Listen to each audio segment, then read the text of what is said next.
کثرت اللہ سے نہیں مانگنی چاہیے، اللہ سے برکت مانگنی چاہیے. تھوڑے آئیں اور آگے سے کوئی بیماری نہ ہو، کوئی مصیبت نہ ہو، کسی جگہ پر مال فضول نہ خرچ ہو رہا ہو، تو اللہ تھوڑے میں برکت اس کو کہتے ہیں. اللہ ایسے برکت عطا کرتا ہے. مال میں برکت ہو، رزق دینے والا اللہ ہے. زمینوں کے سینے چیر دیے گئے، سونے کی شکل و صورت والی گندم اللہ نے نکال دی. لوگوں کے گھر گندم سے بھر جائیں گے. رزق دینے والا اللہ ہے. لیکن اللہ رب العزت نے یہ بھی فرمایا کہ جو تمہارے پاس آئے وہ بھی حلال اور طیب ہو، جہاں پر تم لگاؤ وہ جگہ بھی حلال اور طیب ہو، پاکیزہ ہو. جو تم کھا رہے ہو،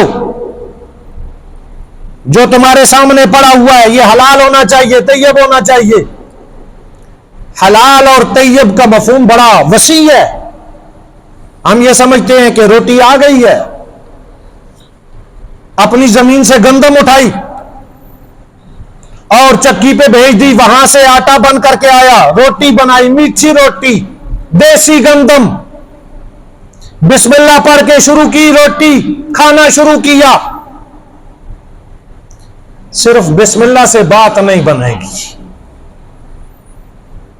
کیا یہ جو گندم میرے دسترخوان پہ آئی ہے، میں نے اس کا عشر نکالا یا نہیں نکالا؟ یہ حلال تو تب ہوگی جب اس کا حق ہم ادا کریں گے. یہ جو میری جیب میں میرے پاس روپیہ پیسہ ہے، اس کی زکوٰۃ ہم دیتے ہیں نہیں دیتے؟ نہیں دیں گے تو پھر اس پر بسم اللہ پڑھتے رہنا. چوری کا جانور لا کر کے کوئی بندہ بسم اللہ تکبیر پڑھ کر کے حلال کرے تو حلال ہو جائے گا؟ نہیں ہوگا. اور کسی ایسے مال سے جو مال حلال نہ ہو، جو روپیہ پیسہ حلال نہ ہو، اس سے کوئی بندہ قربانی کا جانور خرید کر لائے، سود کے پیسوں کا، چوری کے پیسوں کا، رشوت کے پیسوں کا اچھا بیل، اچھا جانور خرید کر کے لائے اور آ کر کے اچھے طریقے سے پہلے دعا پڑھے، اس پہ تکبیر پڑھے، تو کیا ایسے شخص کی قربانی ہو جائے گی؟ نہیں ہوگی، نہیں ہوگی. اللہ نے رزق روزی کے بارے میں ہمیں پابند کیا ہے کہ ہم جو کھائیں، جو استعمال کریں، جو پہنیں، وہ حلال اور طیب ہونا چاہیے. کلوا من طیبات ما رزقناکم، اللہ کہہ رہا ہے جو ہم نے تمہیں دیا اس میں سے طیب کھاؤ، حلال کھاؤ. یہ تو اللہ نے حلال حرام کا یہاں پہ ایک جو سلسلہ رکھا ہے، یہ ہماری آزمائش اور امتحان کے لیے. ہم جاتے کدھر ہیں؟ تو رزق میں برکت ہو. رزق دینے والا اللہ ہے اور اللہ نے تقسیم کر دی. کسی کو زیادہ دے گا، کسی کو کم دے گا، لیکن کم میں بھی برکت ہو جائے، کم بھی پورا ہو جائے، اس کے لیے اللہ اور اس کے رسول صلی اللہ تعالی علیہ وسلم نے ہمیں طریقے بتائے ہیں. تب یہ مال پورا ہوگا. آج سب کچھ ہونے کے باوجود ہم سب تنگ ہیں. ہماری معیشت، ہماری معاش تنگ ہے. ہم کہتے ہیں پوری نہیں ہوتی. آج سے پہلے تو اتنی زمینیں، اتنی فصلیں نہیں نکالتی تھی، کیوں پورا ہو جاتا تھا؟ ہمارا رزق برکت کے اعتبار سے وسیع ہو جائے. آپ صلی اللہ تعالی علیہ وسلم نے ارشاد فرمایا، من احب ان یبسط له رزقہ، جو شخص یہ چاہتا ہے کہ اللہ اس کے رزق میں وسعت عطا کرے، یہاں وسعت سے مراد برکت ہے. جو یہ پسند کرتا ہے کہ اس کا تھوڑا بھی اسے کافی ہو جائے، اس کے رزق میں برکت دے دی جائے، وسعت رکھ دی جائے. اور دوسری بات ارشاد فرمائی، وَيُنْسَى لَهُ فِي أَسْرِهِ، جو شخص یہ پسند کرتا ہے کہ اللہ اس کی عمر اور زندگی میں برکت عطا کرے.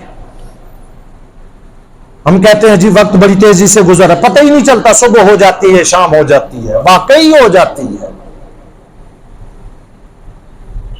پورا دن وہ اتنا کام نہیں ہو سکتا جتنا ہونا چاہیے، برکت اٹھا لی گئی، زندگی میں، عمر میں، سالوں میں برکت ہو جائے اور رزق میں برکت ہو جائے۔ آپ صلی اللہ تعالی علیہ وسلم نے ارشاد فرمایا فَلْيَصِلْ رَحِيمًا، بہت خوبصورت نسخہ ہے۔ آپ صلی اللہ علیہ وسلم نے ارشاد فرمایا رشتہ داروں کے ساتھ حسن سلوک کرنا شروع کر دو، اللہ رزق میں بھی برکت عطا کرے گا، اللہ عمر میں بھی برکت عطا کرے گا۔ لیکن ہم سب سے زیادہ جس سے ناراض ہوتے ہیں وہ ہمارے رشتہ دار ہوتے ہیں، دور والوں سے ہم قریب ہوتے ہیں، قریب والوں سے ہم دور ہوتے ہیں۔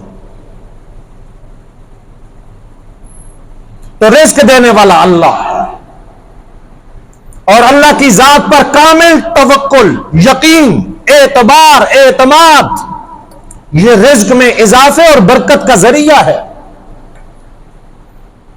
نبی کریم صلی اللہ تعالی علیہ وسلم نے ارشاد فرمایا لو انکم تتوکلون علی اللہ حق توکلی، اگر تم اللہ پر ایسے بھروسہ کرو، توکل، یقین، جیسے اس پر یقین کرنے کا حق ہے، جیسے اس کی ذات پر یقین کرنے کا، اعتبار کرنے کا حق ہے، لَرَزَقَكُمْ كَمَا يَرْزُقُ الطَّيْرَ، تو اللہ تمہیں ایسے رزق عطا کرے گا جیسے اللہ پرندوں کو رزق عطا کرتا ہے۔ پرندوں کو اللہ کیسے رزق عطا کرتا ہے؟